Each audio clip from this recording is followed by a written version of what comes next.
슬기로운 교사생활 6번째 강의를 하게 된 장영훈 목사입니다. 주님을 향한 사랑으로 봉사하고 섬기시는 성심교회 선생님들에게 하나님의 은혜가 풍성하시기를 예수님의 이름으로 축복합니다. 네, 오늘 강의는 저번주에 이어서 코로나19 이후 교회학교 공동체 사역의 방향과 과제 두 번째이고요. 주제는 학교와 일상생활입니다. 우리 아이들의 삶을 같이 살펴보시면서 교회가 같이 고민하고 함께 짊어져야 할 짐들이 무엇인지 확인하시게 되기를 바랍니다. 현재 아직도 우리는 전 세계적으로 경험하고 있는 코로나19 팬데믹 상황에 매우 당황하고 있습니다. 이제는 감염보다는 코로나19로 생긴 삶의 피로도가 훨씬 높아져서 심각한 심리적 아노미를 경험하고 있습니다. 부모와 자녀들이 들어보지 못했던 상황을 몸소 체험하고 있어서 균형을 잃어버린 지 오래되었죠. 물론 전 세계적으로 백신 치료제를 만들어서 대응하고 있지만 집단 면역이 생기기까지 백신 보급의 속도가 나지 않아 올해 끝날 것으로 전망되었던 예측도 알 수 없게 되었습니다. 특히 학생들은 학교를 불규칙적으로 다녀야 하는 상황에 놓이다 보니 불안한 상황에 육체적, 심리적 피해가 극심합니다. 거의 집에서 혼자 수업과 과제를 해야 하기 때문에 학업에 대한 집중력이 현격히 떨어져 있는 상태입니다. 이런 상태가 계속 반복되면 당연히 유아에서부터 초중고 학생들에게는 스트레스가 많아질 수밖에 없을 것이죠. 자기 스스로 해왔었던 아이들은 이런 상황에서도 잘 해나가겠지만 준비가 되지 않았던 학생들은 학업의 의존을 학교 선생님에서 부모님으로 돌리는 상황입니다. 또한 제한된 공간에서 계속 지내다 보니 영양 불균형 운동 부족에 놓이게 되었습니다. 그래서 본의 아니게도 건강하지 못한 형편이죠. 거기에다가 하루 3끼 식사를 학부모님들이 책임져야 하는 상황도 만만치 않더라 매우 안타까운 현실입니다. 그렇다면 우리가 만나는 아이들의 학교 상황은 어떤지 더 자세히 알아보겠습니다. 현재 공교육에 대한 만족도 조사인데요. 벌써 코로나19로 약 1년 동안의 학업 성취도에 대한 느낀 점을 설문조사한 내용입니다. 우리가 주목해서 봐야 할 내용은 비대면 수업에 대한 평가입니다. 응답자 수 반 가까이가 부정적으로 생각하는 것을 알 수 있습니다. 오히려 학업 능률이 떨어졌다고 답을 했는데요. 온라인 수업에 대한 반작용이라고 보시면 좋겠습니다. 사실 여러 가지 복합적인 요인도 있겠습니다만 우리가 인식해야 할 사실은 비대면 수업의 효율은 좋지 않았다라는 사실입니다. 또 한 가지 문제점이 있는데요. 그것은 교육의 양극화가 빠르게 진행되었다는 점입니다. 그래프를 보시면 아시겠지만 교육의 격차가 커졌다는 조사 결과가 나왔습니다. 격차를 벌어지게 한 큰 요인은 교사와 학생의 소통의 한계였습니다. 그리고 가정 환경의 차이와 자기주도 학습 능력의 차이입니다. 신종 코로나 바이러스 감염 이후에도 교사 10명 중 7명가량은 원격 수업을 계속할 의향이 있지만 학부모는 10명 중 7명 이상이 반대하는 것으로 조사되었습니다. 그리고 최근 코로나 확진자 수가 급격히 증가하고 있는데요. 그 원인 중 하나가 학교와 학원에서 발생한 집단 감염 사태입니다.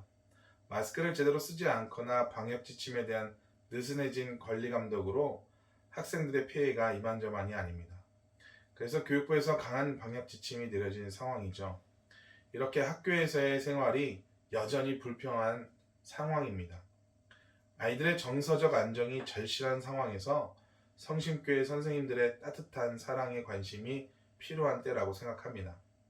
다음은 우리 아이들의 일상생활을 살펴보겠습니다.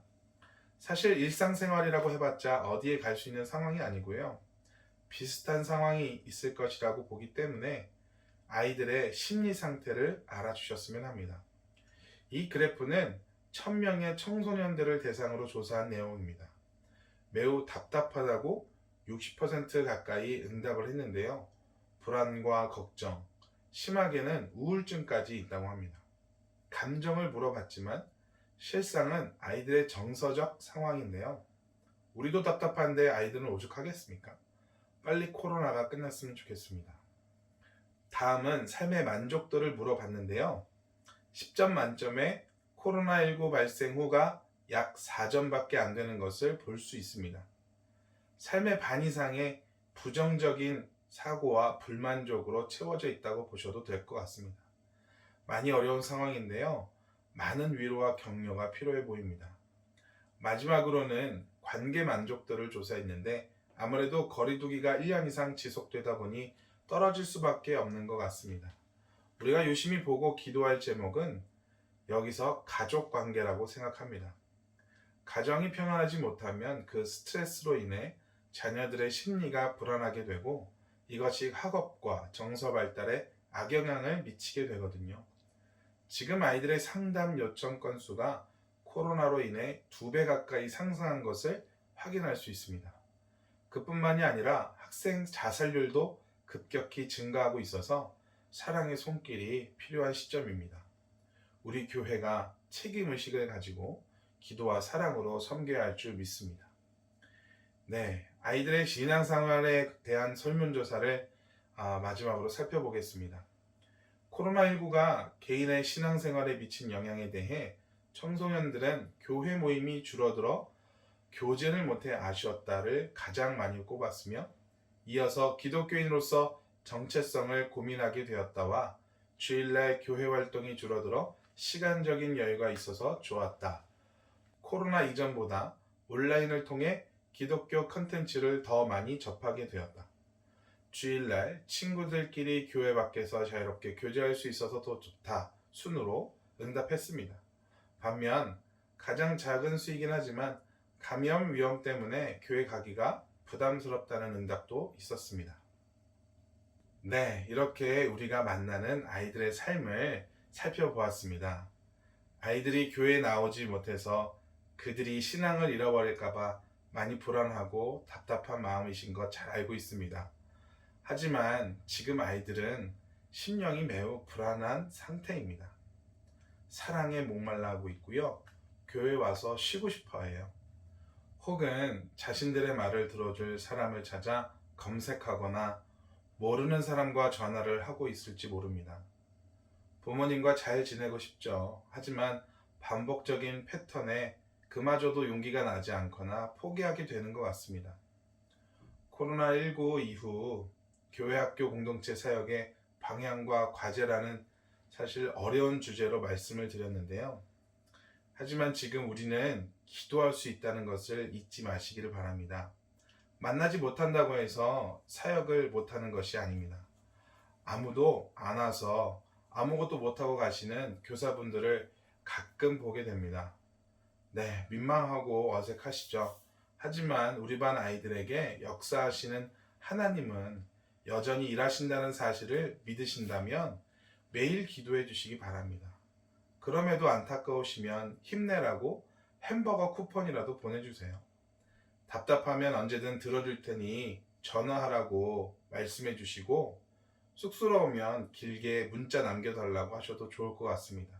너를 위해서 항상 기도하고 있고 응원한다고 말 한마디 해주시는 게 지금은 제일 좋을 것 같습니다.